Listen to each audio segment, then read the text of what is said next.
Haram seorang suami, haram seorang istri membuka aib suaminya di luar rumah ataupun kepada orang lain, tutupi. Sebab saudara, orang itu maaf kalau masih dalam nuansa haram, biasanya setan hiasi dengan yang indah-indah. Kekurangan itu nggak jadi masalah, udah indah aja. Kenapa? Karena tadi awalnya cinta.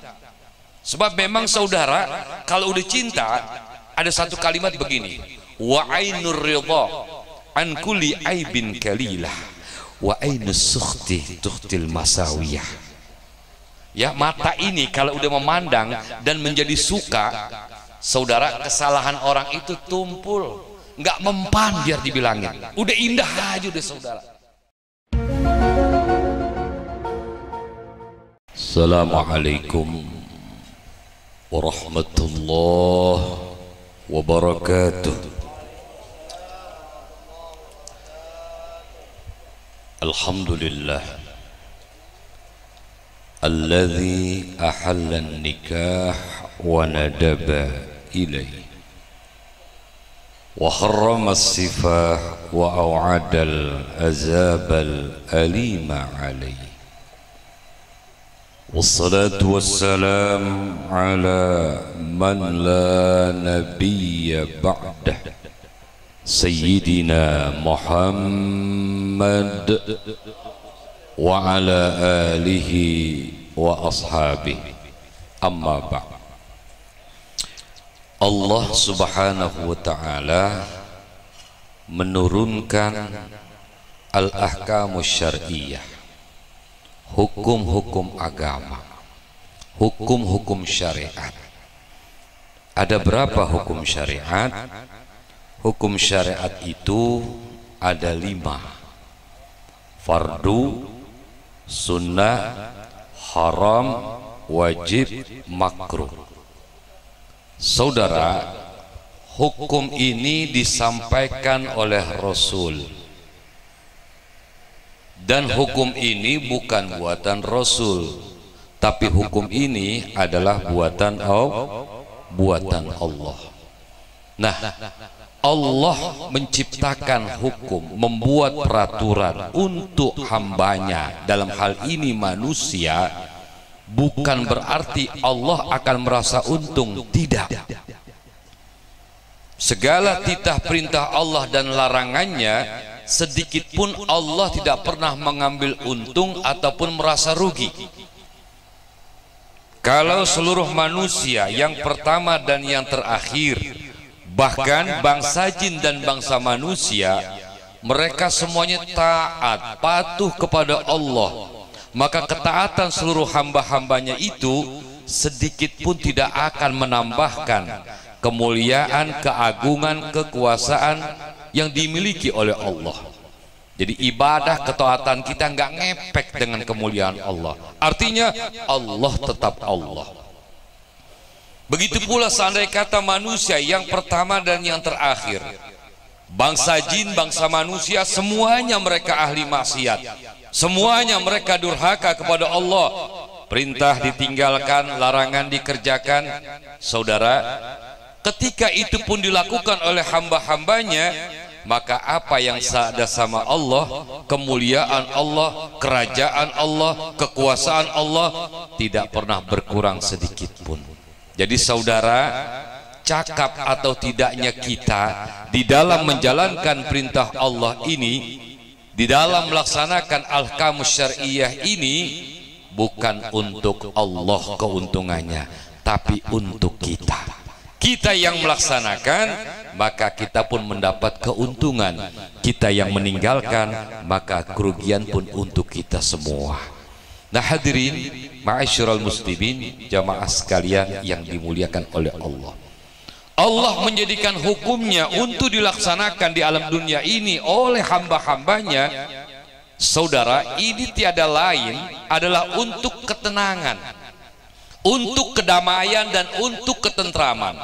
Makanya agamanya adalah Islam. Damai saudara, tenang, tentram. Karena seluruh ajaran-ajaran yang ada dalam Islam semuanya akan menenangkan lahir dan batin bagi siapapun yang ingin melaksanakannya. Saudara, Allah menciptakan manusia. Bukan hanya Allah berikan akal, Allah pun memberikan yang namanya nafsu. Inilah agama fitrah, saudara. Manusia diberikan nafsu oleh Allah. Maka saudara, ketika seorang manusia atau dua orang manusia yang berlainan jenis, dalam hal ini laki-laki dan perempuan, yang keduanya Allah berikan nafsu, begitu pula akal. Namun bedanya, kalau laki-laki akalnya lebih banyak, nafsunya sedikit, tapi karena akalnya lebih banyak, pinter ngakalin. Perempuan nafsunya gede, akalnya sedikit, paling mewek doang. Nah, hadirin yang dimuliakan oleh Allah, ketika keduanya berlainan jenis ini, punya hasrat, punya keinginan, ingin melampiaskan syahwat, maka saudara, turun aturan agama. Ketika ingin melaksanakannya dengan tenang, dengan tentram, ikuti aturan Islam, ikuti aturan Allah, yakni menghalalkan hubungan laki dan perempuan dengan yang namanya nikah. Ya, nikah. Nikah ini jangan ngumpet-ngumpet, Pak. Nikah jangan ngumpet-ngumpet. Kenapa? Nikah itu dianjurkan untuk diiklankan, dikasih tahu tetangga. A'linu hadzal nikah fil masajid wadribu bid-dufuk. Kalau mau nikah jangan ngumpet-ngumpet. Ada nikah di bawah tangan, di bawah meja kalian, ya. Umumkan, kasih tahu. Bahkan dianjurkan di masjid supaya apa? Orang tahu. Kenapa? Dengan orang tahu bahwa si A sama si B, laki dan perempuan, telah melangsungkan akad nikah, maka terhindar yang namanya fitnah. Baru yang kedua, habis nikah kawin baru ngumpet-ngumpet, ya kan? Nah, saudara, inilah syariat, inilah hukum Allah. Ketika dijalankan oleh hambanya, menciptakan ketenangan. Sebaliknya, orang-orang yang melanggar aturan Allah, maka dalam melaksanakannya tidak akan pernah ada ketenangan.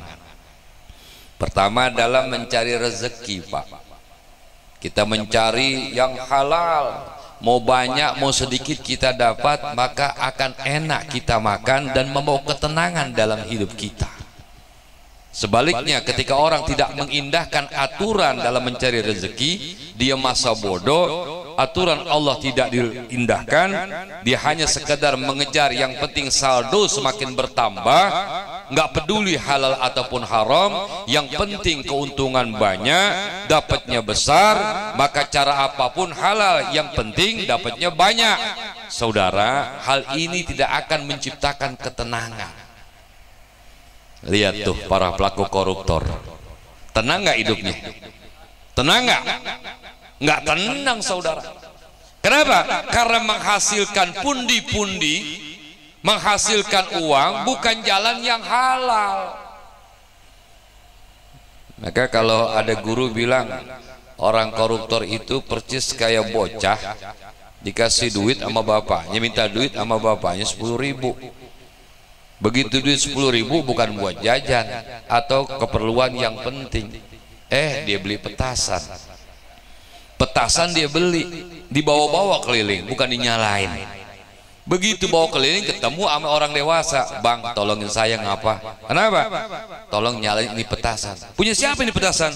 Punya saya. Kenapa gak kamu yang nyalain? Takut, bang. Baik, diambil sama tuh abang-abang, dinyalain. Begitu mau dinyalain, itu bocah bilang, bang sebentar, kenapa? Saya mau tekap telinga dulu. Hah? Baik, lo tekap telinga lo. Begitu telinga ini tekap, kemudian sumbu disundut, lalu nyala, dar. Selesai, tuh bocah baru buka telinganya. Bang, nyaring nggak suaranya? Emang lu kagak denger? Kan gue tekap kuping. Lihat saudara, dari mana uang dihasilkan begitu banyak tapi dia nggak bisa menikmati, nggak ada ketenangan. Makanya hadirin jamaah sekalian yang dimuliakan oleh Allah, Islam itu sangat selektif untuk masalah rezeki. Karena apa?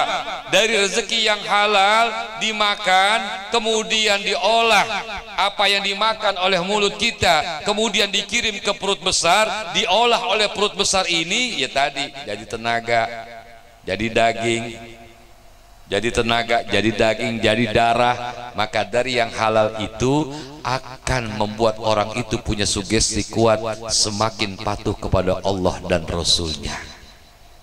Makanya nggak bisa dipungkiri Pak, man akalal haram asad jawarihu, orang yang gemar makan yang haram seluruh anggota tubuhnya bakal maksiat. Kenapa?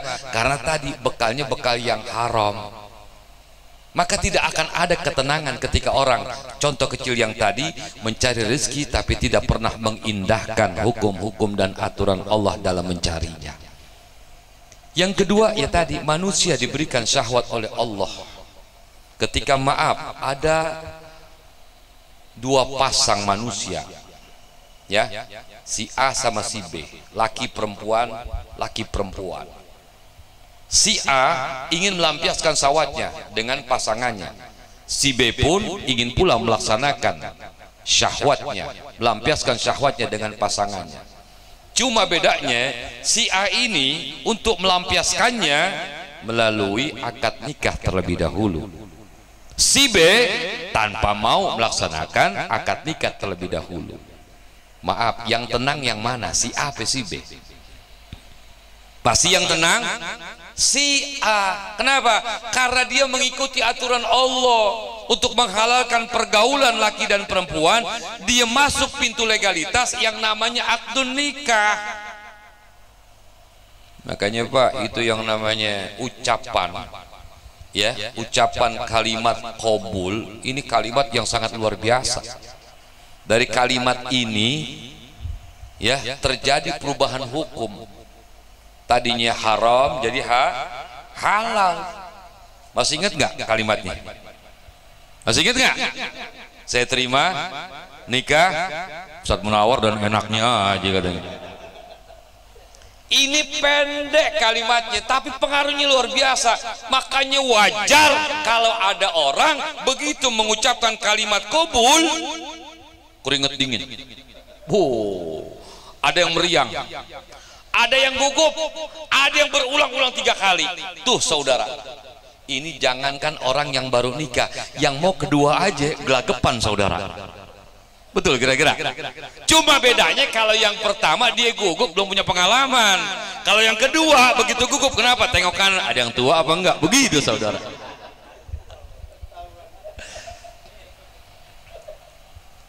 Hadirin jemaah sekalian yang dimuliakan oleh Allah, tenang sih ya. Kenapa? Karena ingin melampiaskan syahwatnya melalui akad nih perintah Allah.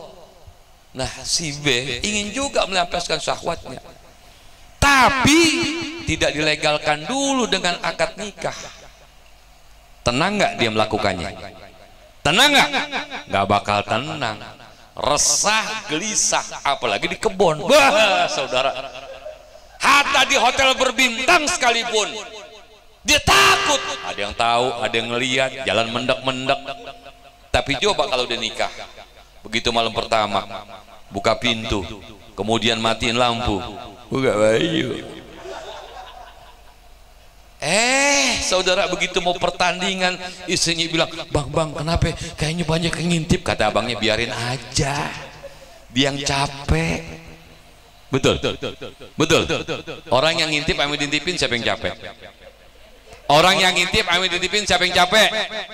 Tuh ketahuan. Capean yang ngintip, seruan dia, aduh saudara. Karena halal tenang aja udah. Tuh saudara, salah satu contoh ketika kita mau mengindahkan aturan Allah, tenang. Apalagi dalam berumah tangga, ayat yang sering kita dengar, wa min ayati an khalaqalakum min anfusikum azwaja litaskunu ilaiha wa ja'ala bainakum mawaddatan wa rahmah inna fi dzalika laayatil liqaumi yatafakkarun. Nah hadirin, malam ini juga kita doakan ya kedua pengantin ataupun calon pengantin, kita doakan agar rumah tangganya selalu dalam naungan, bimbingan dan pertolongan dari Allah. Semoga akad nikah yang akan dilaksanakan berjalan dengan lancar, tidak kurang suatu apapun jua, kelak diberikan jodohnya kekal dan abadi, dan diberikan rezeki yang halal, rezeki yang berkah, semua dalam rangka untuk menopang beribadah kepada Allah Subhanahu. Saudara, kalimat sakinah, mawaddah, warahmah, ini 3 kalimat yang siapa aja pasti bisa gampang nyebut ataupun nulis, dan pasti itu selalu kalimat yang kita lontarkan ketika kita mungkin mengucapkan selamat kepada pengantin. Tapi saudara, ini kalimat yang gampang, mudah, ringan, tapi sangat sulit terwujud dalam kehidupan. Ada Pak ya, seorang haji yang saya agak salut, bener, walaupun setua itu kalau jalan sama bininya dia gandengan, mesra, bener Pak. Satu saat dia tanya, Ustaz tahu kenapa saya masih gandengan dengan istri saya setua ini? Karena saya polanya yang berbeda dengan anak-anak sekarang. Pola berbeda gimana? Saya nikah dulu baru pacaran, sehingga yang ada setiap hari harmonis, madunya masih manis, betul. Tapi kalau orang sekarang banyak kan apa? Pacaran dulu, kadang dijajalin, nggak muat dituker. Coba bayangin, betul, betul. Akhirnya romantisnya hanya waktu pacaran, begitu udah berumah tangga buyar manisnya, hilang madunya. Tuh, ini kenyataan Pak. Bahkan ada anekdot di ujung laut sono, ada aki-aki sama nini-nini, ya, sepasang suami istri, yang laki umur 90 tahun, yang perempuan umur 85 tahun. Tapi si aki-aki ini manggil istrinya nggak manggil nama. Cantik, bikin abah kopi. Wah, dia 90 tahun, ya kan? Bininya bilang apa? Baik ayang bebo. Saudara, orang penasaran, ini aki-aki sama nini-nini, apa gara-gara korban ikatan cinta? Asik. Saudara, ditanya, aki apa resepnya Ki? Udah usia lanjut kayak begini tapi masih romantis. Aki manggilnya cantik sama istrinya, padahal hoak. Gimana bilang cantik, orang udah kendor semua. Orang kalau udah 90 tahun ditusuk kempot ditarik ngikut, betul? Iya, pakai celana legging bunyi blebok blebok blebok blebok. Saudara yang dimuliakan oleh Allah, apa resepnya sih Ki? Akinya bilang, gue bilang bini gue manggil bini gue cantik, kenapa? Karena gara-gara nikah udah kelamaan gue lupa nama bini gue, maka mau cantik. Ya perempuan dipuja makin GR, makin GR, cantik. Dia begitu dia ngaca, iya ya, nggak kalah gue sama Andin, begitu saudara. Ma'asyiral muslimin, jamaah sekalian yang dimuliakan oleh Allah Subhanahu wa taala. Oleh karena itu, ketika semua kita menginginkan, baik diri kita, keluarga kita, kawan dan sanak famili kita yang dalam berumah tangga ingin mendapatkan sakinah, mawaddah, warahmah, maka yang pertama tentu dalam segala hal harus kita dasari dengan niat. Maka jangan pernah salah niat. Niatkan Anda ketika ingin berumah tangga, niatkan karena Allah dan menjalankan sunnah baginda Nabi Muhammad sallallahu alaihi wa alihi wasallam. Kemudian yang kedua, niat untuk menjaga diri, menjaga pandangan. Nah, kemudian ketika kita ingin mendapatkan sakinah mawaddah warahmah, maka hak dan kewajiban jangan pernah dilalaikan. Suami punya hak, istri punya kewajiban. Begitu pula suami punya kewajiban, sang istri pun punya hak. Jadi harus saling mengisi. Bahkan dengan bahasa Al-Quran yang begitu indah, hunna libasul lakum wa antum libasul lahunna. Ketika sudah berumah tangga, tolong satu sama lain harus menutupi kekurangan. Haram seorang suami, haram seorang istri membuka aib suaminya di luar rumah ataupun kepada orang lain. Tutupi.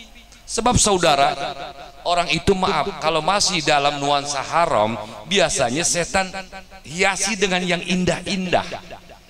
Kekurangan itu nggak jadi masalah, udah indah aja. Kenapa? Karena tadi awalnya cinta. Sebab memang saudara, kalau udah cinta, ada satu kalimat begini, wa ainur ridha an kulli aibin kalilah wa ainus sukhti tuhtil masawiyah.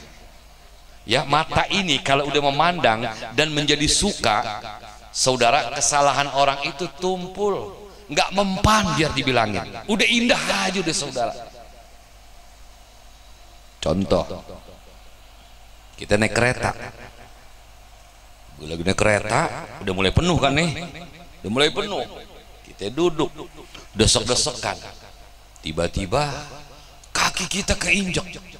Teriak kita, kurang ajar, sakit tahu. Kenapa yang ngomong kayak begitu? Mata belum memandang siapa yang nginjek. Ngejerit kita, aduh sakit. Begitu mata ke atas, ternyata yang nginjak hidungnya mancung, dagunya panjang, rambutnya menjulur ke bawah. Bu saudara, cantik itu yang nginjak. Saat itu sang perempuan spontan bilang, Bapak maaf, saya nggak ngajak injek kaki Bapak. Karena begitu ngelihat yang nginjek cantik, dia bilang apa? Maaf, bukan Mbak yang salah, kaki saya yang nggak tahu. Kaki saya yang nggak pas naruhnya Mbak. Emang kaki saya ini bego begitu. Bahkan dengan sukarela dia bilang, Mbak kalau Mbak kurang puas, yang kiri juga boleh diinjek lagi saudara. Tapi kalau mata udah gedek, ainus sukhti tuhtil masawiyah. Jangankan salah, benernya aja disalahin saudara. Ma'asyiral muslimin jamaah sekalian yang dimuliakan oleh Allah Subhanahu wa taala. Jadi kita kembali, kalau masih dalam nuansa haram, belum halal, sama setan ditutupi tuh, semuanya jadi indah. Kekurangan gak jadi masalah. Tuh saudara, ya lagi makan nih, makan bakso ame pacar, tiba-tiba maaf sang pacar buang angin. Dibilang apa? Suara anginmu seperti seriosa. Bayangin saudara, hah? Kayak seriosa katanya. Abang bisa aja jadi malu. Enggak, bener indah, dibikin indah oleh syaitan. Namun begitu nanti sudah halal, nah tadi karena madunya sudah dimakan, madunya sudah dicicipi, sebelum yang naik pernikahan hilang mudah keindahan itu.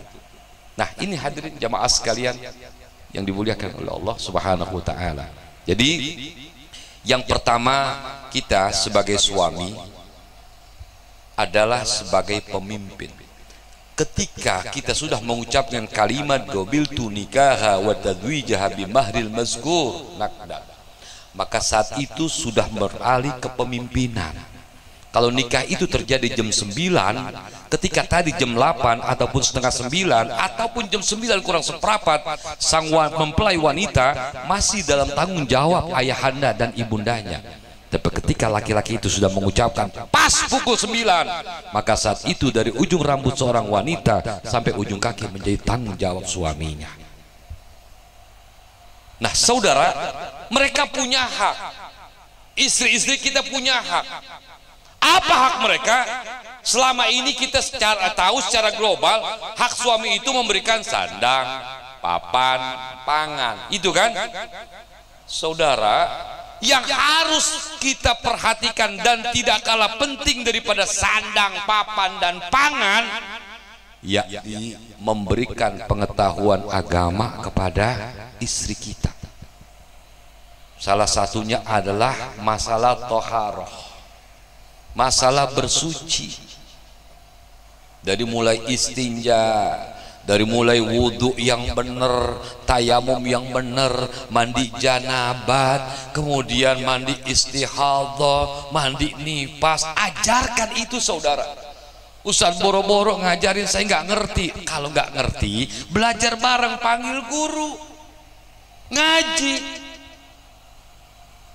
Makanya sering saya bilang di majelis-majelis ilmu, bapak yang punya anak perempuan, yang punya anak laki, kalau mau nikah jangan tanya dulu punya duit berapa lo, jangan tanya dulu emang lo udah ngerti mandi janabat.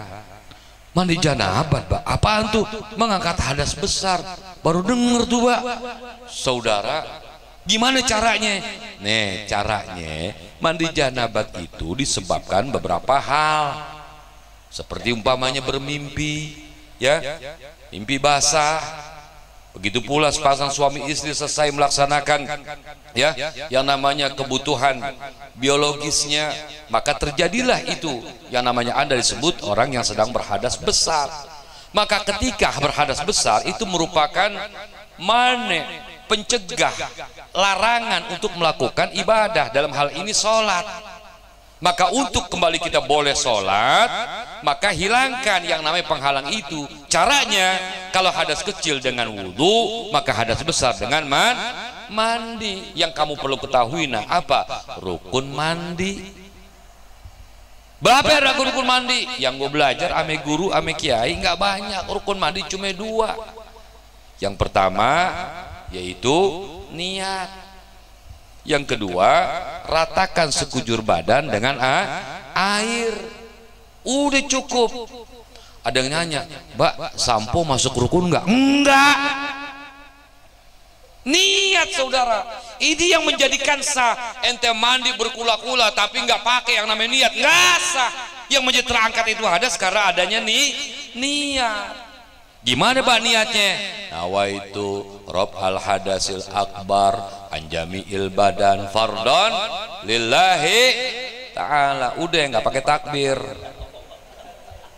Mentang-mentang malam Jumat, nawaitu rob al hadasil akbar anjamiil badan fardon lillahi ta'ala. Allahu akbar.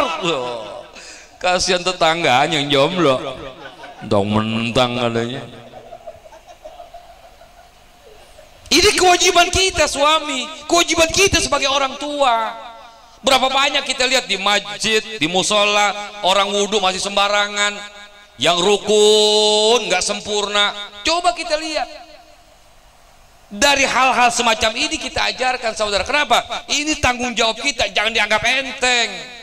Makanya At-Tahrim ayat 6, Allah berpesan, ya ayyuhalladzina amanu qu anfusakum wa ahlikum nara. Ku ay ij'alu bainakum wa bainan nari jahannam wiqaya. Ciptakan, adakan, jadikan baik diri kita dan keluarga kita yang namanya tameng, penjaga. Supaya apa? Jangan sampai terjerumus ke jurang neraka. Api neraka, maaf, bahan bakarnya itu bukan pertalet, bukan premium ataupun aftur, bukan. Allah kasih tahu bahan bakar neraka itu waquduhan nasual hijarah. Bahan bakarnya manusia-manusia durhaka. Begitu pula dengan bebatuan. Maka lihat dalam sejarah bagaimana Abrohat pasukannya hancur lebur dengan butir-butir kerikil dari neraka. Dilempar ame burung apaan? Ababil. Ada Anita Ababil, ya, burung yang berbondong-bondong dilemparin, padahal mereka pakai baju yang sangat kuat, baju besi, tapi ketika nempel tembus kepala, itu batu bukan nempel doang, masuk kepala, dia acak-acak itu isi kepala. Tuh saudara, ya, makanya orang masuk neraka Bukan sekali masuk hancur selesai, enggak. Orang masuk surga dapat nikmat-nikmat yang abadi, masuk neraka pun neraka yang abadi, siksanya abadi. Bukan begitu hancur kelar, enggak. Hancur, di restart lagi, hancur dibaruin lagi. Kenapa? Agar mereka merasakan siksa yang sangat pedih. Ya, makanya orang hati-hati begitu masuk ke dalam neraka, bahan bakarnya bebatuan dan orang-orang durhaka. Naudzubillah min dzalik. ABTL, atau ABTL, ayam bebek tulang lepas, hancur saudara, copot itu semua tulang belulang, disiksa, hancur lebur, copot, diperbaruin lagi. Kullama nadijat juluduhum badalnahum juludan ghairaha liyadzuku azabal hari. Makanya saudara, sebelum tuntutan itu mereka tuntut kita di dunia, terlebih nanti tuntut di akhirat, maka berikan hak mereka sekarang. Istri kita, anak-anak kita, ajarkan. Nggak ngerti juga, suruh ngaji, suruh belajar, suruh nanya. Saudara, sebab ada satu riwayat dalam sabda Nabi kita Muhammad sallallahu alaihi wasallam, di mana Rasulullah SAW menyatakan orang yang pertama kali nanti diberikan hak untuk meminta haknya yang belum diberikan di alam dunia, awalu ma yata'allaqu bihil abdu yaumal qiyamah ahluhu wa waladuhu wan nas ajma'un. Yang pertama istri, yang kedua anak, baru yang lain. Bapaknya diponis karena amalnya, amal solehnya dominan, masuk ke dalam surga. Tapi istrinya, anak-anaknya, karena banyak amal sayyi'ahnya, amal jahatnya dominan daripada amal kebaikannya, diponis masuk ke dalam neraka. Tapi sebelum itu Allah menunjukkan kemahaadilannya, dibuka itu yang namanya pledoi, pembelaan. Silahkan. Ada anak yang tadi mau masuk neraka, dia minta keadilan Allah. Ya Allah, saya memang tukang mabok ya Allah, 7 hari seminggu pokoknya nggak ada hari yang berlalu melainkan setiap malam saya selalu sakau ya Allah, walaupun pakai yang murah, ciu. Coba dapat ya saudara, saya mabok. Kenapa saya mabok? Orang tua saya nggak pernah ngelarang. Saya tahu bapak saya rajin ruku, rajin sujud, rajin tahajud, tapi dia nggak pernah memerintahkan saya, nggak pernah mengajarkan saya. Saya nggak tahu hukummu ya Allah, saya nggak tahu mana yang wajib, mana yang haram, mana perintah, mana larangan. Saya nggak tahu, sehingga saya berlumur dalam perbuatan dosa. Ya Rabb, kalau memang itu kebodohan aku, malasnya aku setelah orang tuaku memberikan haknya, saya terima. Tapi permasalahannya Allah, hak aku di dunia semacam ini belum pernah diberikan oleh orang tuaku. Khudh bihaqqina fa innahu ma 'allamana ma najhal. Sekarang ambil ya Allah bagianku yang belum aku terima dari orang tuaku. Saudara, ini penyesalan yang nggak ada gunanya. Makanya tadi, sekarang banyak majelis ilmu, apalagi sekarang sedikit demi sedikit, mudah-mudahan terus selamanya minggat yang namanya corona. Ya, jangan berat langkah kaki kita untuk hadir di majelis ilmu. Nurutin malas nggak ada habisnya saudara, nggak ada habisnya. Ya, oleh karena itu yang bisa ngobatin penyakit batin kita itu di majelis-majelis ilmu. Maka kalau kita ngaji, apalagi baca kitab, nanti kitab yang negor kita. Ya, kitab yang bakal negor kita. Cuma ketika memang itu pelajaran kena banget sama kita, maaf, orang Betawi bilang jangan purik. Baru mau ngaji kena, ya ada yang bocorin gua kayaknya nih. Jangan, tuh kitab yang bacain tentang hasud, tentang dengki, tentang bakhil. Begitu kita, ya Allah ini obat yang gue cari, ini obat yang gue cari. Alhamdulillah baru ngaji udah dapat ketemu obatnya, mudah-mudahan jadi sembuh selamanya. Kayak begitu. Nah hadirin ma'asyiral muslimin, jamaah yang dimuliakan oleh Allah Subhanahu wa taala. Jadi otomatis ketika kita berumah tangga, yang pertama ya diawali dalam rumah tangga pengantin-pengantin baru. Ketika Anda di awal, di hari pertama dan selanjutnya di minggu pertama, di bulan pertama, maka bersyukurlah kepada Allah karena Anda dipertemukan jodohnya. Mulai saat itu pula jangan pernah berat untuk yang namanya ibadah. Sebab kalau dari pengantin baru orang sudah berat untuk ibadah, maka akan sulit kesananya. Biasakan dari pertama ketika Anda berumah tangga untuk selalu ruku dan sujud sebagai wujud rasa syukur kepada Allah Subhanahu wa ta'ala. Hadirin jemaah sekalian, yang terakhir yang tidak kalah pentingnya adalah mungkin Anda punya ilmu pengetahuan, Anda punya bekal yang luar biasa cukupnya, tapi Anda jangan lupa segala sesuatu itu bisa terjadi hanya dengan kehendak Allah. Kita ingin apa yang kita cita-citakan terwujud dalam kehidupan kita, tapi maaf jangan sampai kita dicap oleh Allah sebagai hamba yang sombong. Apa? Yakni meninggalkan doa. Maka inilah kekuatan orang Islam. Ad-doa silahul mu'min. Maka agar rumah tangga menjadi rumah tangga yang sakinah, mawaddah, warahmah, jangan pernah malas untuk mengangkat tangan, berdoa dan bermunajat kepada Allah Subhanahu wa ta'ala. Karena dengan doa inilah di antara sekian amal-amal, sekian ibadah yang akan mampu dan bisa merubah ketentuan yang telah Allah tetapkan.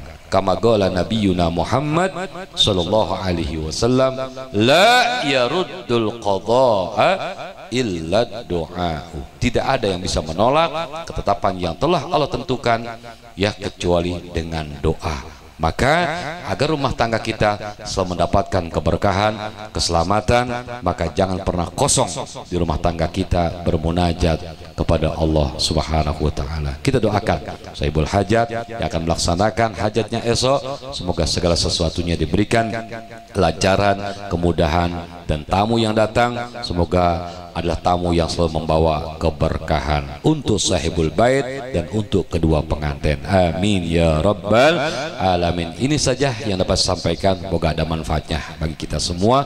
Wallahul muwafiq ila aqwamit thoriq. Assalamualaikum warahmatullahi wabarakatuh.